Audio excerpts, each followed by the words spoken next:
నమస్కారం.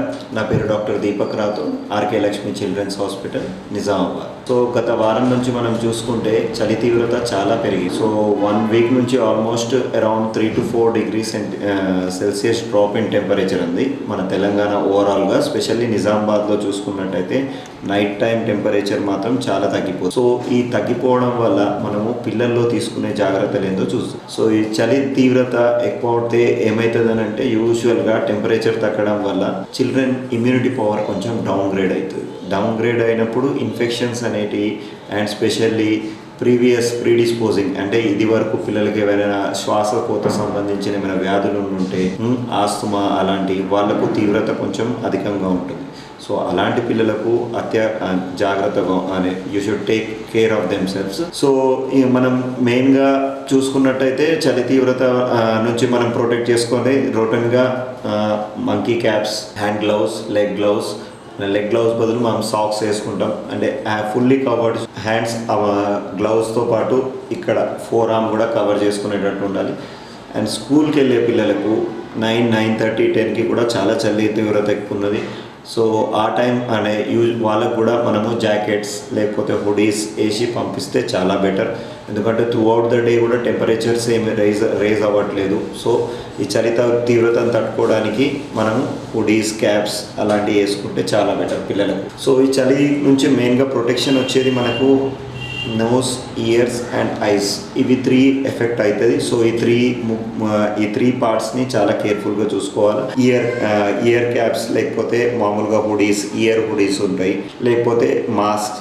ఈ మాస్క్ అనేవి బయటకు వెళ్ళినప్పుడు, స్పెషల్గా బైక్ వెళ్ళినప్పుడు మాస్క్ వేసుకోవాలి, covering nose and ears. And ఈ చలి తీవ్రతకు మెయిన్గా అందరికంటే ఎఫెక్ట్ అయ్యే ఏజ్ గ్రూప్ ఏంటంటే నవజాత శిశువులు అంటే less than 1 month of age and less than 1 year of age పిల్లలు కూడా చాలా ఎఫెక్ట్ అవుతాయి. ఈ నవజాత శిశువులకు మనము రూమ్ మాత్రం 100 watts బల్బ్ తోటి వెచ్చగా ఉంచుకోవాలి. And every 2 to 2 hours feeding ఇవ్వాలి. అండ్ బేబీని ఒకరు కంటిన్యూగా అబ్జర్వ్ చేస్తూ ఉండాలి, స్పెషల్లీ డ్యూరింగ్ నైట్స్. లేకపోతే ఏమవుతుందంటే హైపోథర్మియా అంటే బాడీ యొక్క టెంపరేచర్ తగ్గిపోవడం వల్ల ఎవ్రీ 1 degree సెంటిగ్రేడ్ అంటే నార్మల్ బాడీ టెంపరేచర్ నవజాత శిశువుల్లో 36.5 పైన ఉండాలి, 36.5 to 37.5.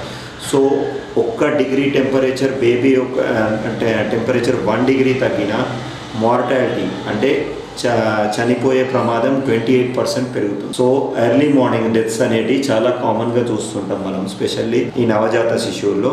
సో దీన్ని మనం ప్రివెంట్ చేయాలి. ఎలా ప్రివెంట్ చేస్తాం? రూమ్ వెచ్చగా ఉంచుకోవాలి, టోపీ, స్వెటర్, సాక్స్ ఇవ్వాలి.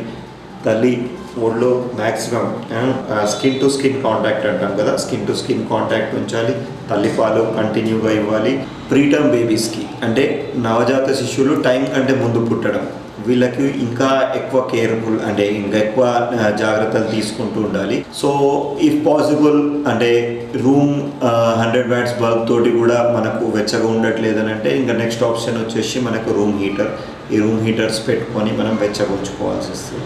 వన్స్ అగైన్ ఈ చలి నిజామాబాద్ జిల్లా ప్రజలందరికీ ఈ నిజామాబాద్ చలి నుంచి అప్రమత్తంగా ఉండాలి. స్పెషల్లీ కిడ్స్కి మ్యాక్సిమం ప్రొటెక్షన్ ఇవ్వాలని కోరుకుంటున్నాం. ఈ చలితోటి మామూలుగా మనం రెస్పిరేటరీ డిసీజెస్ అంటే శ్వాసకోత వ్యాధులు చూస్తాం. స్పెషల్లీ ఆస్తమా అండ్ ప్రీటర్మ్ బేబీస్కి లంగ్ డెవలప్మెంట్ అనేది కరెక్ట్ ఉండదు. సో వీళ్ళకి కూడా మనము లంగ్ ఇన్ఫెక్షన్స్ వచ్చే కామన్ ఉంటుంది.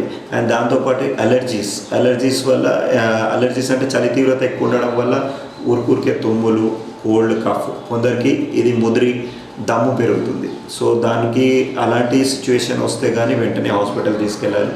అండ్ ఈ చల్లటి వాతావరణంలో maximum out side foods avoid చేయండి. అవుట్ సైడ్ ఫుడ్స్ తినడం వల్ల వామిటింగ్స్, లూజ్ స్టూల్స్, టైఫాయిడ్ జ్వరాలు ఈజీగా అందుకుంటాయి. సో మనం ఈ ప్రికాషన్స్ తీసుకున్నట్టే ఈ డిసీజెస్ నుంచి అవాయిడ్ చేసుకోవచ్చు.